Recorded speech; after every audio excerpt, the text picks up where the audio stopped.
जैसे आज हमने 5 अप्रैल 2025 को यूनिवर्स ने हमारे लिए टाइम निर्धारित किया। आज हमने अपनी ये पास्ट लाइफ जर्नी पूरी की। तो ऐसा क्या था जो आपके मन में आया कि मुझे अपना PLR कराना चाहिए, पास्ट लाइफ में जाना चाहिए? बेसिकली वही कि मुझे बचपन से कुछ प्रॉब्लम्स जैसे एंग्जाइटी की थी, अकेलापन महसूस होता था, मैं कॉन्फिडेंस महसूस नहीं कर पाता था। बट मुझे उसके पीछे कोई रीज़न नहीं नज़र आता था कि जबकि मेरे पास पोटेंशियल है, कि जब भी वो डर क्यों है मैं बाहर जाने से क्यों डर रहा हूँ, या मुझे लोगों का डर क्यों है। तो मुझे समझ में नहीं आता था कि लगता था कहीं ना कहीं कुछ गड़बड़ है जो मेरे साथ इस जन्म में नहीं हुआ, या मतलब कुछ तो कनेक्शन होगा। हाँ। कुछ तो एक एनर्जी है जो वाई मी। हाँ। तो जैसे लोगों को कई बार डर लगता है कि मतलब पास्ट लाइफ में जाने से, तो क्या आपके मन में, जैसे इन लोगों को जो डर लगता है, तो क्या आपके मन में भी ऐसा कोई डर आया कभी?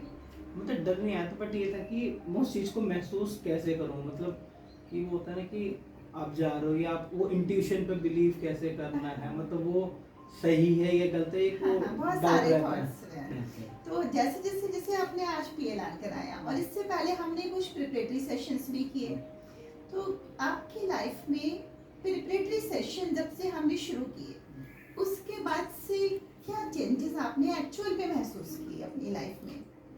तो मेरा जो पहला था, मतलब उसने काफ़ी इम्पैक्ट डाला मेरे पे, क्योंकि मैंने कुछ फील करा अपने से रिलेटेड कि मैं एक बंद कमरे में हूँ, अकेला हूँ और एक बूढ़ा आदमी हूँ। तो मुझे कहीं ना कहीं वो चीज़ें ना एक आंसर आने लगी, कहीं ना कहीं कुछ ऐसा कनेक्शन था वो अकेलेपन का। वो जो आदमी फील कर पा रहा वो मैं नहीं था, वो कोई और था।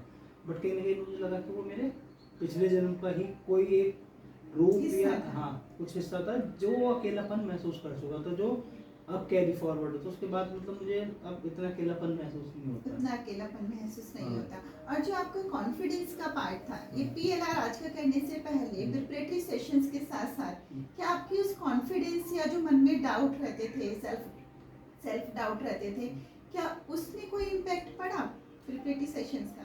हाँ, मतलब कि थोड़ा बहुत कि मैं चीज़ों को थोड़ा वाइडर से देखने लगा कि ये सब चीज़ें थोड़ी टेम्परेरी हैं, जो आपके सामने भी है वो भी इतने परफेक्ट नहीं है। मतलब हम सब एक ही प्ले कर रहे हैं, तो कोई कुछ भी कर लो तो उतना कोई फर्क नहीं पड़ता। हाँ, तो कंपैरेटिवली आपका विजन चेंज होना शुरू हुआ and you experience some changes in your personality. Okay, तो आज PLR आपका ये पूरी जर्नी में अगर हम बहुत 3-4 लाइन में बोले, तो आपने अपनी पास्ट लाइफ की स्टोरी को आप कैसे बताना चाहेंगे कि शॉर्ट में 3 लाइन में कि आपने क्या डिफरेंस था और क्या सिमिलैरिटी थी दोनों लाइफ में, और आपने उससे क्या सीखा? मेरा पास्ट लाइफ का था कि जो मैंने आज महसूस किया कि वहाँ पे मेरे असली माँ बाप नहीं थे, और मेरे जो भाई बहनों से नहीं बनती थी। मतलब वो माँ बाप अच्छे थे बट भाई बहन मेरे नहीं थे। तो मतलब इस जन्म में मुझे वो एक अच्छा मिला कि बहन है, सपोर्टिव है। उस जन्म में मैं एक अकेला ही पूरी मैंने अपनी ज़िंदगी व्यतीत करी, बट यहाँ पे मेरे पास सब कुछ होता है।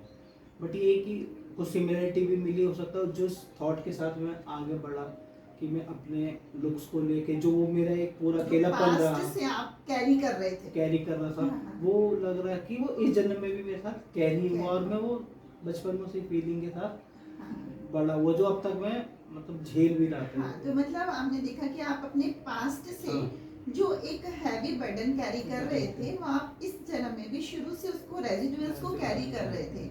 लेकिन अब आफ्टर दिस PLR, तो अभी आप उसके बारे में, अपने एक्सपीरियंस के बारे में क्या बताना चाहेंगे? मतलब ये कि इसके बाद मुझे शायद कि मैं घर पर भी जाके सोचूंगा अपना कि जो ये पूरा प्रोसेस हुआ, तो एक वही हुआ कि सब चीज़ें टेम्परेरी लग रही हैं कि लोग आते हैं जाते हैं। मतलब ये एक तरीके का मैं प्ले की तरह ही लूँगा, मतलब आगे जो जीवन को अपने खेल की तरह लूँगा, क्योंकि मतलब उससे पता चला कि आप यहाँ पे भी वही परमानेंट नहीं है। 100 साल बाद कोई और होगा, आप कहीं और होगे, आप किसी और बॉडी में होगे। हो सकता है कि मैं इस जन्म में यदि कुछ नेगेटिविटी कैरी करूँगा तो वो फिर मेरे अगले जन्म में क्या तो ऐड होती जाएगी। Break this pattern basically. So आप लोगों को जो मन में सोच रहे हैं, बहुत सारे लोग की PLR बहुत कराना चाहिए, बहुत सालों से सोच रहे हैं लेकिन हिम्मत नहीं जुटा पा रहे, तो उनके लिए आपको मैसेज देना चाहेंगे? तो मेरे ये ही रहेगा कि करवाना चाहिए। मतलब आपके अंदर डाउट होंगे, भले वो सक्सेसफुल हो ना हो, आपको आंसर मिले ना मिले, बट आपको एक वाइडर ओवरव्यू जरूर मिलेगा। अपनी लाइफ पर कि ये सब चीज़ें टेम्परेरी हैं और लाइफ में हर चीज़ ट्राई करनी चाहिए मेरे हिसाब और से। हर चीज को एंजॉय करना हाँ, चाहिए। मतलब हम गलत चीज़ें भी ट्राई करते हैं तो ये तो एक पॉजिटिव है, हो सकता है कि आपका असर अच्छा आ जाए तो आपकी And- लाइफ चेंज हो जाए, और नहीं होगा तो आप बहुत चीज़ ऐसी करते हैं जीवन में कि जिसका कुछ नहीं होगा, बट उसमें कुछ वो नहीं है कि डर वाली बात, या एक मतलब खोने को कुछ नहीं है, हो सकता है आपको मिलेगा ही मिलेगा ही मिलेगा। हाँ। So all over your experience is very good. very good. Thank you and all the best for your journey ahead. Thank you.